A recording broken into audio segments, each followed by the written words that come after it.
This meeting will be conducted remotely over Zoom. Attendance by board commission members will be remote, and remote attendance shall count towards quorum. The meeting will be broadcast live and recorded on ECAT. To use Zoom, you will need to use the link on the agenda or download the Zoom application at www.zoom.us and create an account or use one of the call-in numbers listed on the agenda. You'll need the webinar ID to join by phone only. While conducting meetings remotely, we'll endeavor to keep meeting operations as close to our standard procedures as possible. However, use of this platform will necessitate some additional meeting protocols. While the board members or commissioners and applicants will be on video and audio, public participants will join the webinar as attendee, meaning they are muted with no video feed from them. During the public testimony portion, the meeting members of the public can be recognized by using the raise hand function found under participants from Zoom. We'll make a request with the Q&A function. If you're joining only by phone, you can press *9 and raise your hand. If an applicant wishes to display materials, please make the request to the chair. And the email materials to the board staff are sharing on screen. When starting testimony, please state your name and address for the record. There's a markup function in Zoom which will allow you to call out specific areas of presentation materials. As in any public meeting, indecent behavior will not be tolerated, and anyone who abuses use of the meeting platform will be terminated from the meeting. Business will be handled at all times indicated on the agenda. Business not concluded in the allotted time will be able to the end of the meeting to allow family logins and remote attendance. Board members are asked to announce themselves while making a motion in seconds so that it will be clear to the audience and minute takers who made motions. All votes will be by roll call. When all business indicated on the agenda has been completed, the members will vote to adjourn the meeting, signaling the end of the meeting and terminating the ECAT recording. All participants will be disconnected from the webinar at that time. Applicants will join the webinar as an attendee, promoted to panelist at their agenda item. Applicants will then be able to share their screens and present their materials. As much as possible, presentation materials should be provided beforehand so that materials can be included in the public record. Individual board chairs and staff may wish to keep screen sharing to their computer. Applicants are encouraged to speak with staff prior to the meeting on how material will be presented. There we go. I don't think I see any members of the public, but just let us know, Kathy. All right, so we will start with the approval of the meeting minutes. I had sent those out, I think a little while back, the April 23rd, 2024 meeting minutes. Did anybody have any questions, comments, concerns about the meeting minutes? All right, that's good. So I have a motion to accept the meeting minutes. So move, Stebbins. Evans. Do I have a second? Second, Chick. Dan. Okay. We'll do the roll call vote. I am a yes. Ken? Yes. Jamie? Yes. Lauren? Yes. There you go. Dan? Yes. Nancy? Yes. And Jason? Yes. All right, so that passes unanimously. Those look good, Kathy, so those are all set. So why don't we go on to the projects? Dave, maybe just give us something quick, anything new on the water treatment facility project? Yep, so that's actually wrapping up. The treatment plant is functioning and sending out clean water. And we had a ribbon cutting ceremony on the 5th that was very successful. I appreciate everyone who came to that. We're just working on some modifications to well station 3. So that's all that's left on the project, punch list items and the completion of the well 3, new pumps and things like that. So pretty much wrapping up on that project. All right, just a question. Would that even have a certificate of occupancy? Would it even have one? It does, Okay. and it's I believe it has a temporary right now. So. Okay. So maybe we'll just carry it on the list till then. Sure. I'm assuming that would be pretty quick. Yeah, I mean they're doing punch lists, so yeah, it should be a matter of months. Okay. Anyone have any questions, comments, concerns for Dave about the water treatment plant? All right. Hearing none, like I said, yeah, we'll just keep it on there, Dave, till then. I think that makes sense. So we will move on to the early elementary school project. I don't know, Walter, if you wanted to just chime in on that. Yeah, no problem. Had some great work done over on punch list over April break. Resolved what we think may have been causing some issues at the plumbing at central admin, and hoping that takes care of it. And then we have a couple of remaining change orders to be completed. They are more springtime activities, so they can be resolved now. And they were waiting on some pieces. So there's a small little piece of fence that needs to go up. And then really just some final change order work, change order documentation needs to happen. And then the submission for lead will be able to go in. So we have a meeting on site tomorrow to review one of the open items that was brought up to the team a few months ago, meeting with the engineers on site tomorrow. So hopefully we'll be able to resolve that as well tomorrow. All right. What was the plumbing issue, just briefly? I don't know if you could give us an overview, anything of importance or? Low backups due to low water flow and long runs, really just a plumbing code versus lead issue, but we've been able to resolve it. So very happy about that. All righty. And the same question, is this that's still under a temporary COO? It's on a temp COO. I think Brate Builders is going to be reaching out to building inspector shortly in order to get their final CO. All right. Anyone have any questions, comments, concerns about the early elementary school project? Right. Seeing none, same thing. I think we'll probably just keep that till the final certificate of occupancy, then we'll take it off the list. I think that's a good ending point, let's say. Sounds good. All right. So why don't we head over to the Public Safety and Public Works project, and we'll go through the presentation.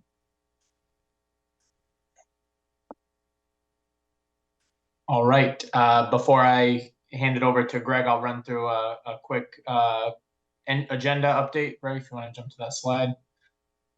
Tonight, we're going to go over the project schedule update, the KBA DD work plan, key dates, which will actually be at the end. We're going to go over the design updates, scope review, site and building overviews, and then talk about some of the kind of smaller projects that are going to happen outside of the general contract, but are part of the construction that needs to happen. We'll talk about geothermal well design, and then we're going to talk about probably the most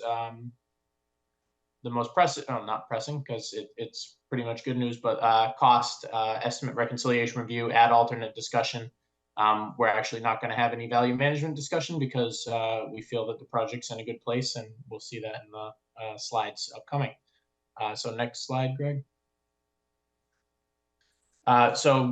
These two slides, so this one and the next one, are still tracking that 524 Depot Street and then 327 Main or 321 Main, 327 Main as the two separate projects tracking.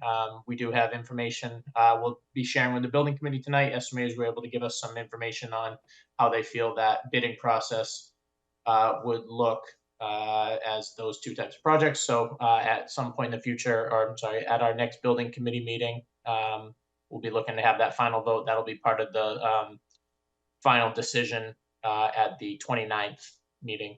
And I'll turn it over to Greg for next steps through the DD and CD phase and through construction. Yeah, great, Walter. So we got a pretty packed presentation tonight. We'll try to go through it relatively quickly. But upcoming are really the permitting, site permitting for both sites. And we'll go through key dates on that coming up in the next slide. As we move hopefully into CDs based on the information we'll present tonight, we'll really start to fine tune the documents, get everything fully documented in, and prep that set for bid. It's about a 5-month window to get that stuff prepped for bid. And then we'll move on to bidding. So 2 months of bidding approximately, and then ultimately into construction administration, so that we're in the thick of things and building it when we get around to the first end of the first quarter of 2025.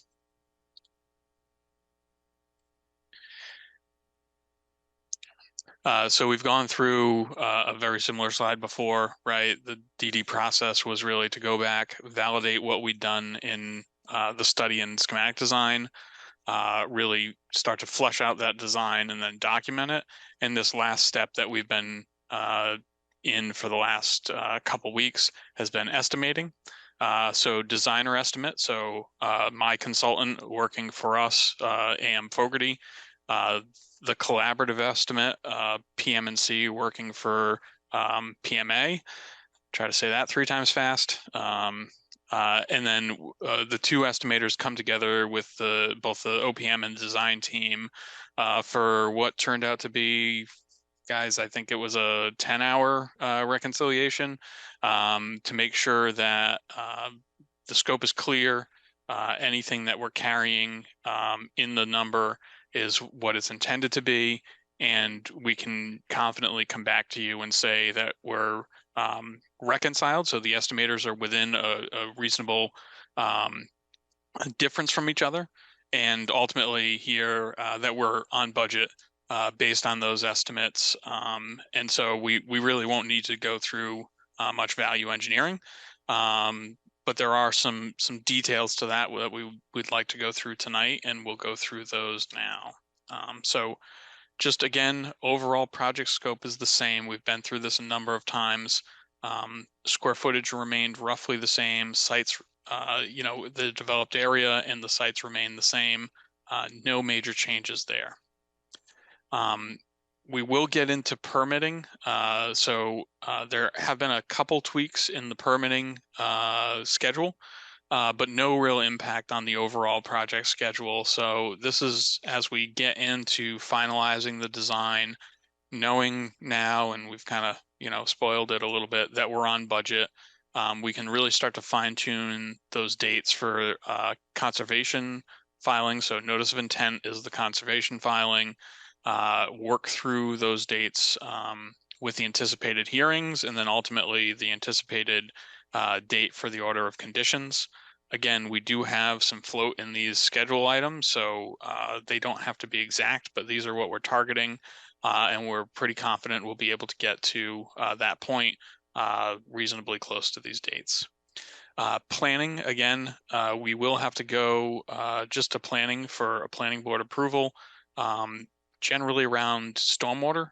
So this is a kind of an easy lift here because we have to go through stormwater for conservation anyway. So that's pretty straightforward.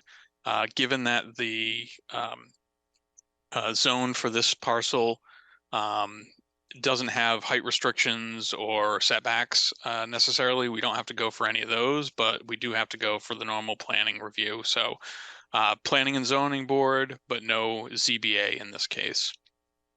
Jumping over to 321 Main Street, so the fire substation, conservation approval is not anticipated. We are, if you remember, staying just outside of those regulatory areas in that case. So we're able to do that with that smaller development and the location of the wetlands over there. So planning board will be needed because, and I'm going to screw up the name, it is a El Mossineri district. So that is a portion of Stonehill's campus, and that's the district, and it is a land court property. So it's just a slight different thing.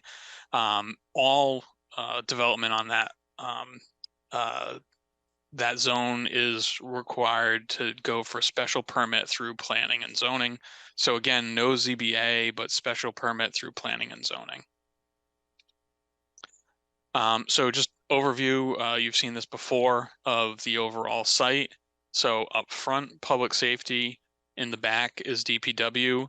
And as we're estimating these things, we try to kind of pull them apart a little bit so that we can, kind of put things in the right bucket, particularly around site costs. So looking at that, right, just before the bridges is where we kind of broke the line. So DPW from the from that kind of turn back on the roadway back to DPW is there, and public safety costs is everything in front of that, that turn into the DPW.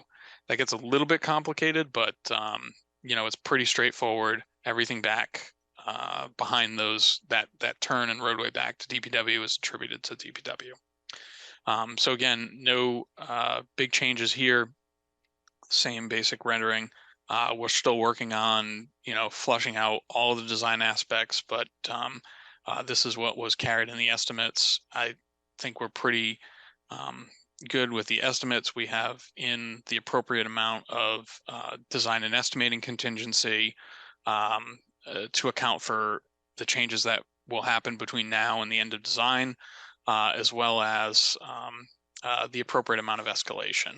And we'll start to get into that as we get into the numbers. So quickly here. And then we'll come inside. So you haven't seen color rendered images inside. We've seen some others, but coming into the main lobby of public safety, an entry into the community room that also functions as the EOC. And because the town was awarded a grant, we've set this community room up in its EOC format. So here is how it would be during a major storm event or something of the sorts, where there's a large ringed area here for all the different agencies and divisions to come together and work collaboratively during a major event. Again, DPW, you've seen the images before, just refreshing everybody's memory as we go into discussing some pretty boring stuff in the numbers. Metal building here, some masonry base, but very rugged and durable building. And just to point out again, the storage building for the public safety on the right-hand side is across from the main work bays and maintenance bays for DPW. In the number is also the fuel island, so a new fuel island, new storage area, as well as the areas for brine and mixing. On the end of the building here, you have a knockdown pad, so that kind of mezzanine piece that's outside is where DPW staff can go and kind of wash down the tops of trucks, the buckets, and the sanders to make sure that that stuff's out before they go into the actual wash bay. And as Walter alluded to, there are kind of three other distinct pots of money besides FF&E and technology that are a little bit unique to this project. The first of which is a radio tower at Main Street, so a 100-foot tower. There is some, I'd say relatively small, but notable municipal fiber extension. So the town has a municipal fiber network to make these buildings all interconnected within that network. There's a little bit of work on the town's end that has to go into extending the fiber to these locations. That's carried in the overall project budget. And then the relocation of the radio equipment and other equipment that's located currently in the police side of the public safety building on Lothrop Street. Did I get it right, Nancy? I'm trying. That equipment has to either move out to a enclosure on the building or over to the the new public safety building at Depot Street.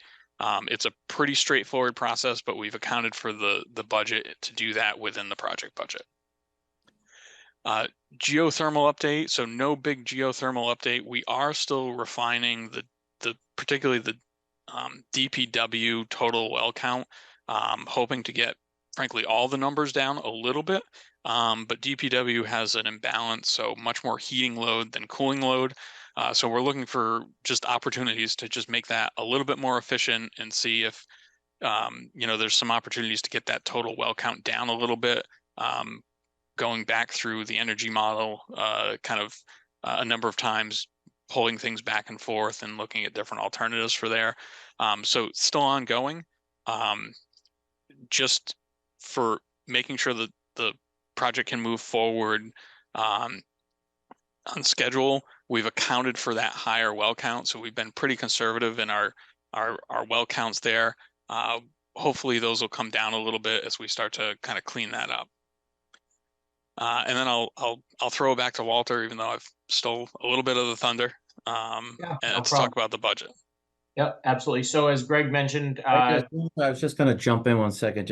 I just had a couple of questions just to see if anyone has questions before we move on to this. Sure. Yeah, Greg, as far as utilities go, because I saw where you have, there's a demarcation between DPW and public safety. How are these utilities running, knowing there's a stream there? It's just gonna be domestic water, right, and electric? So there'll be electric, water, so a full water service. So it'll be fire and it'll be a single loop back there for water, but it is both domestic and fire in that case. The power, and then also sewer force mains. So those are running suspended under the bridges. Okay, suspended on the Yeah. bridge. Okay. Is electric overhead or is it gonna be underground? It'll be underground in that case. Yeah. So suspending it under the bridges, Andes, allows us to not impact the wetlands at all, right? Well, So that we're was- staying that's why I was completely out of the asking. wetland. The Yeah. other option that we could look into, but in this case is likely more expensive, is horizontal drilling. So basically you dig down and send a little gopher underneath the wetlands, pulling the pipe along with it. But in this case, the spans are pretty short. The flow is reasonably consistent, so there probably isn't a need to do that, and it's probably more cost effective to suspend them under the bridges. All right, and what do they, heat trace them? Yeah, if necessary, depending on the flows. But this is a force main, so we probably won't need to. All right, did anyone else have any questions on, the design stuff before we get to the estimate stuff? I don't know if anyone had any questions. All righty, didn't see any. All right, Walter, don't mind me. Okay, we can head to the estimate. Yeah, no problem. So as Greg mentioned, we had a long, but pretty much all day, 10-hour estimate reconciliation on Thursday. It led to the estimators taking Friday and getting everything together. And we received the packages back on Friday evening and Monday.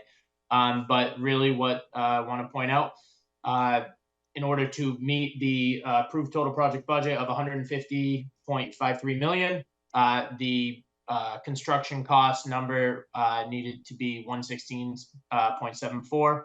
Estimate of record and OPM check estimate 116.82, 115.91. So they were reconciled to within 1% of each other, and they were also reconciled to within 1% and within almost a half of 1% to the SD budget. This is what is allowing PMA and KBA to have a very positive outlook on this and not have a recommendation for any value management at this point. That being said, these numbers are inclusive of the estimator's thoughts on the project being bid as a singular general contract, which allows for somewhere between the range of 600 and 3.3 million in savings when those two are bid together. So we can just good news on that estimate. And Andy, the next 4 slides are really just kind of high level overviews of each of the projects. So I can run through those, but if anyone has questions at the end of the cost, we can speak to that as well. So Greg, if you want to jump through. So really, this is kind of the same distinction we went through, or review that we went through at the SD level. This is the fire substation. It gives you a breakdown of where the construction costs lie in that building. Next slide is public safety. Obviously, more costly, bigger building, bigger site, a little bit more complex site. And then finally, the DPW. Here you can see the bridges are counted in this number on the DPW. It's why you see a larger number per site on DPW, and it being further back on that site as well. And then the combination of the total construction on this last final slide, you can see where the building trades and site work breakdown are spread on the project in general. Greg, next slide. So right now, in our estimates, and Greg, thank you for throwing this graphic up. These next 2 graphics are great. This allows everyone to see the 2 bid alternates that we're carrying in the estimates right now. So these are outside of the construction cost right now. And these are what were decided at the SD level. This first one and the second one came up during design development. So we did receive pricing on that, about 1.1 million for this DPW canopy at the south. Obviously, everyone, we're as the project team, we're very hopeful that we'll be able to include this. It's a great piece. Good news is that this could always be done at a later time. Obviously, you don't want to spend more money later, but if bids do come in favorable when we put this out, this would be one of the items that we'll be able to put right into the project, depending if there was enough bid savings. The second alternate we have, this did. I'll turn it over to Greg after, but this did come up during design development and detailed design with police. And it's really a response time and getting vehicles out on the road discussion, having these canopies covered. But there are many options for this. So Greg, I'll turn it back over to you and you can kind of go over the police cruiser canopy discussion. Yeah, so it's a little bit difficult to have the estimators price out some of these things in comparison to each other. So what we asked them to do was essentially price a standard carport, so no PV in it, and just give us a baseline cost for that. To do that's about $300,000. Given the way the town typically handles PV, you may choose to do that through a PPA. In that case, there would be some marginal cost to prep the site for that work that you probably really wouldn't even notice within an alternate or need to address in an alternate. You do it in the base. And then essentially the cost of the canopies go into the PPA. So you're paying for those canopies by paying your electric rate that you sign up for in the PPA. There is another alternative that would be owning the canopies, right? We could buy PV canopies within the project. That's going to be significantly more money than the standard alternate, and it will likely preclude you from going back and doing a PPA on the rest of the building. You can't bring kind of two separate solar sources back into the building to feed. It's a pretty complex way to do things, so it's not necessarily in the best interest of the project, though it is certainly an option that could be looked into if the town said, well, we're never really going to do a PPA on the public safety roof. We're going to have enough PPA area on the DPW roof so we can forego that and go with a kind of a standalone system here. You could go with a standalone PV system down on grade, but if a standard canopy is probably 300,000, you're probably in the 1 point something million to do the solar canopies. So it's a little bit of a balancing act that we'll have to work through. If there is a direction, we can certainly push in getting more information on a particular direction if there is one. But the PPA is a kind of a no cost option to get you there. I shouldn't say no cost, but it is a no upfront cost option to get you there. That might be viable depending on how the PPA market is in the next year and a half or 2 years. So I know that's a little kind of loose and somewhat complex. So if there's questions, happy to address them. Yeah, I was just going to start out and ask Dave. Dave, everything the town does is the solar is all PPA, right? Correct. To date, everything we've done is a PPA. Yeah. So, I mean, it would seem to make sense to continue in that notion. I haven't heard anything. Have you, Dave, to the? Yeah, we're looking at that now for Blanche Ames as well. So going through that process. Yeah. So that would be my assumption. We want to do that. So my questions would be to Greg, would we just include foundations in the base contract and just? Yeah, it's pretty difficult, Dave, right? Typically the PPA contractor needs to size those foundations and things like that. So the difficulty here with a PPA is you're kind of like, you're trying to do things kind of before the building's built. The PPA contractor really can't get access there while the regular, contractors doing the work without some agreement. It's possible, but they're kind of on top of each other. It is more complex to do it that way. I'm not saying it's impossible. I think there's probably good examples. We've done it a couple times before where we've done that. But if we could pre-design in some foundations, Dave, that would be preferable. We'll certainly include the conduits and things like that to get out to them because that's just, necessary and a good thing to do. But you know, it gets more and more complex as you go down the line. We get into site lighting and a bunch of other things, just to get it flushed out so that it's right when we go in. You know, I'd say we don't have to make a decision tonight, but it's something that the committee should consider, along with the town and Dave and your departments on just what the right approach would be. Just in general, Dave, if this helps, we're probably, you know, if we did these all as solar, probably between 200, 225 kW. So not a huge system, but a relatively decent sized system for a building that's, you know, 50,000 square feet. Thank you. Anyone else have any questions? Yeah, I'd strongly suggest trying to get ahead of this as much as possible. We've had some issues with these canopies. They can be a real coordination headache. And typically, I'm sorry, go ahead, Dan. If they're in the project, it's relatively simple. If they're a PPA, we've had some coordination hiccups, or sometimes PPA providers, if they're not a larger PPA provider, the smaller ones tend to get bought and sold a couple times, and it tends to just move the needle a little bit every time it happens about who's providing what when. So it is something that we've already been in discussion with Beth Greenblatt around. She's the town's energy consultant for the other project. So we've already engaged with Beth. We've worked with her a number of times to make sure that we're as ahead of it as we can be. Yeah, specifically the PPA canopies are tough. They want to do everything themselves. So, you know, we've had issues with PPA solar canopies. I'd also say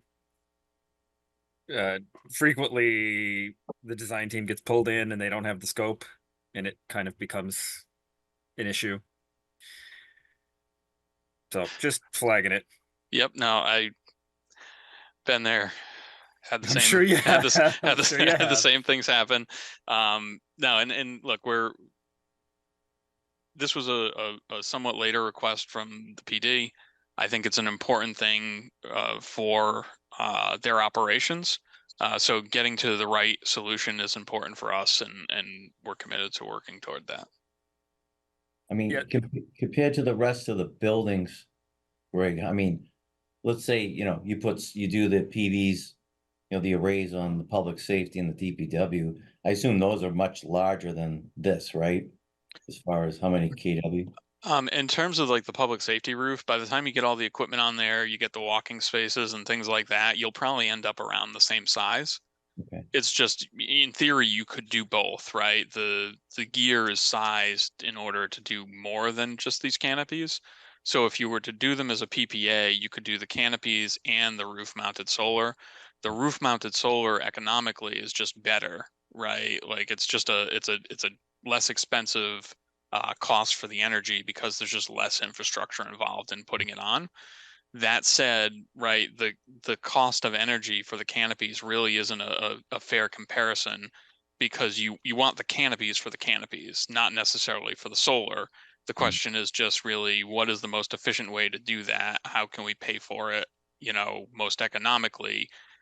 Comparing it not just to roof mounted solar, but to the canopy construction standalone, and it's a delta, right? But the solar canopies are just going to be more expensive than just a kind of a, I hate to say dumb canopy, but you know, a standalone canopy without solar. So Greg, really, I mean, at this point, we're going to carry, the idea is to carry this as alternate number 2. But really what needs to be decided upon is if we're going to go with a standard canopy, non-solar, carry that as the alternate. If we're going to carry the PV canopy through with the intent of the town doing a PPA and then coordinating power and utilities over to it and foundations as well. And those two pieces would be coordinated by the design team with the potential PPA so that we could then have them install timely, or if we do a PV canopy purchase. So it's really a discussion of three options that are going to need to be decided upon. Correct? Yeah, and I'd say, Walter, you know, if the idea was to purchase the PV standalone, right, and you're at another 1 point something million, 1.3, Yeah. 1.4, the likelihood of you even getting to that alternate is pretty hard, and Yep. and you would have to exclude the possibility that you do a PPA for the building solar. You could Yep. always go back and add, you know, you like own solar, your own system. I think Yep. that's not a problem, but pulling those things apart on a behind the meter system just isn't really feasible in this case. Just kind of the how it works behind the scenes. So, but yes, I think your summary was really good, and again, we don't need the answer tonight, but as we really start to develop into CDs, fine tuning that and getting the approach that's best for the town will be important. So really, and honestly, we don't even need the decision at the to finalize DD. We can carry this as an alternate, and then as we move into that next round, prior to the or during that next round of estimating at 75-80% CDs, that's when that decision will need to be finalized at that point in time. Correct? Correct. All right. It would probably be good to have whoever the vendor is at least size. This is give you what their expected size of system would be. Yep. If it's too big, we're gonna have to have a battery, and that again is another sort of coordination issue. Yep. Yeah, and Dan, as you are probably well aware of, the systems right now for PPAs are pretty much at a standstill in this area because they won't interconnect them. They won't sign interconnect agreements right now. So PPA vendors are a little skittish and not really willing to work on things at this point in too great a detail. I am hopeful that that will be changing in the near future, but that's kind of where just the overall market is because of the incentive program right now. Yeah, I Lots was of just fun. going to mention, we're having the same issue right now at Yeah. Blanchard's. Yeah. They want us to put a battery in because the grid can't take it, so. Yeah, I'd say this site is a little bit different than Blanche Ames because we are in close proximity to a distribution station. So I think we're in a little bit better shape, though I don't think the utility necessarily has the ability to sign those agreements at this point based on where they're at with the program. So Walter, what would you think? Obviously, probably not the next meeting, probably one of the meetings over the summer is when we make that decision. Oh, I don't even think it'll need to be. Greg, correct me if I'm wrong. I don't think this decision needs to be made until we head to that 80% document CDs. Yeah, Unless you feel it needs Walter, to be we would probably need it. We would probably want it to be that scope to be included in the 80% estimate. Yeah. So we might not need to make the final decision, but we should probably get a 30-40% CDs over the summer sometime. Okay. Get an indication, and so if we are going to pull it into the design more fully, that we have the time to incorporate that, so we get it in for the estimate. But we will, start to prep for some kind of canopy out there. Just a matter of what we're doing. Might be kind of fine tuned a little bit as we go. Yeah. All right. So sometime over the summer, maybe July, August. Yeah, I think that's probably the right time frame. All right. Good. Any other questions on that? We're good to go forward? All right. Yep. So this is something we kind of hit on already. And this is, Andy, what we were talking about when you and I mentioned what Connor had brought up.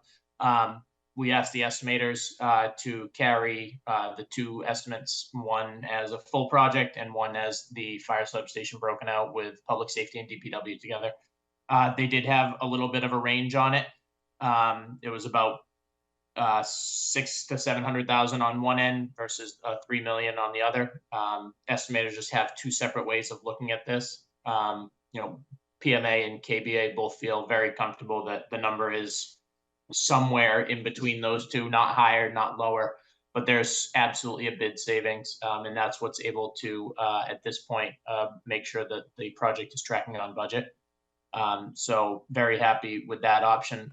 Really, the vote at the next meeting on the 29th would be to incorporate that decision to bid the entire project as one combined general contractor. PMA has reached out to multiple general contractors over the last few months and solicited their feedback on their interest and what that would look like. And a lot of them had a lot of interest. Many of them had a lot of interest in this project and something of that scope and size and nature. So we're happy to see that. Greg, anything else to add on the bidding and construction project delivery method? Yeah, I would just say there is a relatively big difference between the two estimators in terms of valuing this work.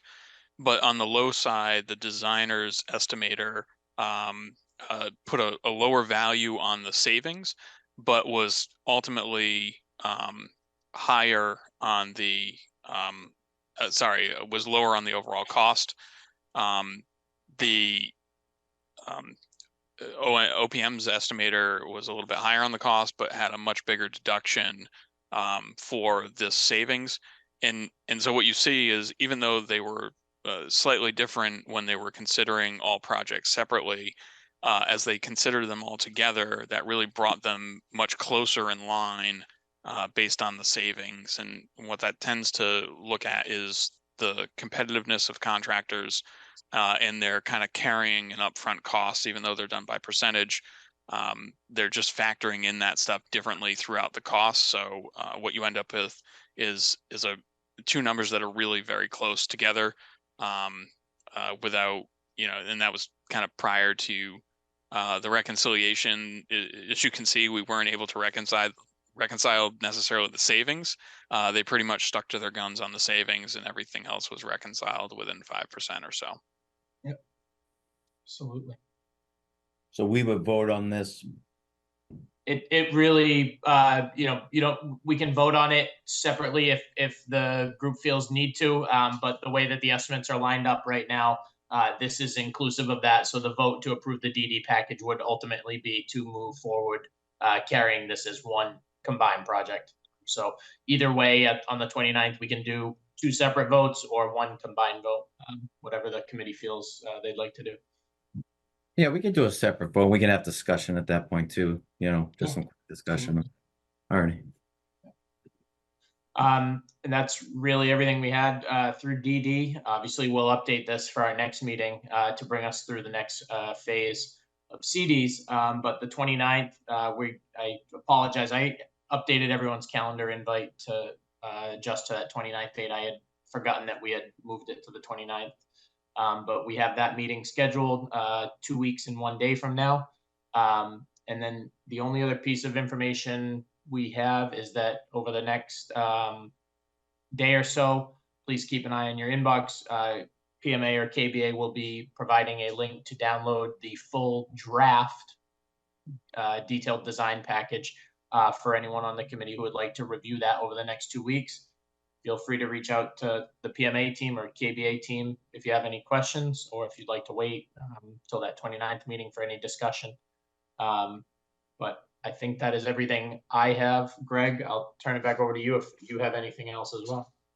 Just only that the package is public record because it will be distributed to the committee. But there is some sensitive security information contained within it. So if there are requests for public information, that I think it would be best that be funneled either Dave through your office or through the town administrator's office, so that the package, when shared publicly, can be redacted where appropriate, given the sensitivity of the security measures that are contained within. We won't. Those typically get sent over to PMA through either Dave or through Connor's office.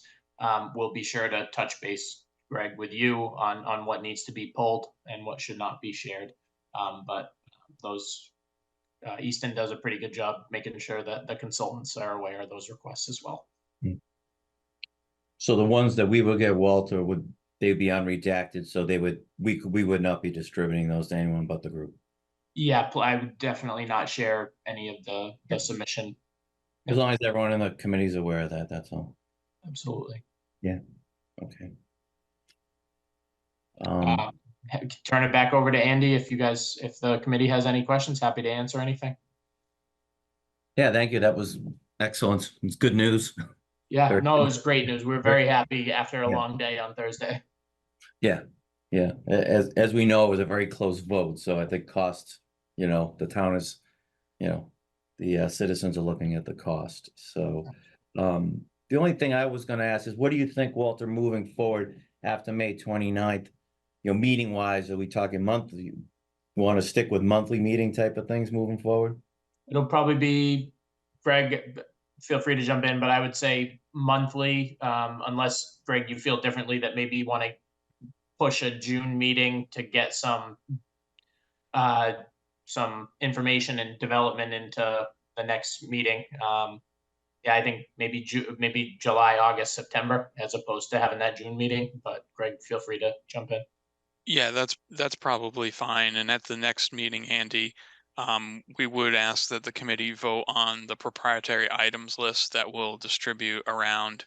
Not that it's critical that the vote necessarily happen that day, but it is a good thing just to kind of get out of the way so that we can make sure as we head into CDs, the consultants are clear on what is proprietary, what the requested systems are, and we can make sure that that's coordinated kind of fully throughout the set.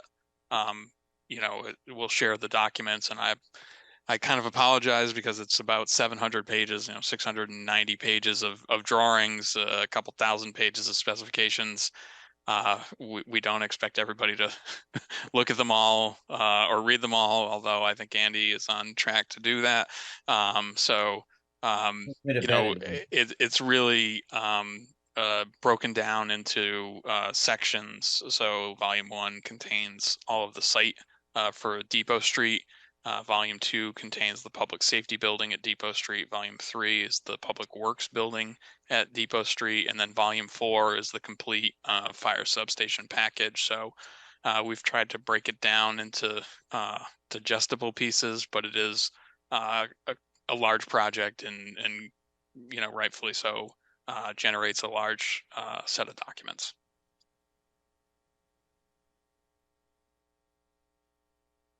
So that would be on the 29th, Andy. We'll have in advance, Greg will have the consultant letters, and I think the team went over it during the April meeting about the proprietary votes. So we'll have those documents and lists out to the committee before, so that everyone knows what items have been discussed by DPW, police, fire to be proprietary. So we'll get those out in advance of the 29th. Yeah, so you'll put in the agenda items, the votes, so everyone's aware, Walter, will be good. You got it. All right, excellent. Any more questions regarding the public safety, public works project? Questions, comments, concerns? All right. Seeing none, I didn't have any new business. Anyone else have any new business they wanted to bring up?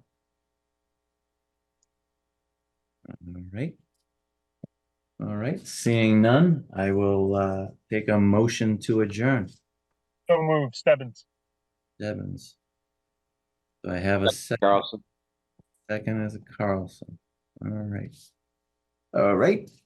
I am a yes. Ken? Yes. Jamie? Yes. Lauren? Yes. Dan? Yes. Nancy? Yes. And Jason? Yes. All right. All right. Thank you for everyone coming. That's good. We had a full house. Good news about the estimate, and we'll see you in a couple of weeks. All right. Thank you. Thanks, everyone. Thank Thank you all. you. Thank you. Good night. Thanks, everybody. Have a good night.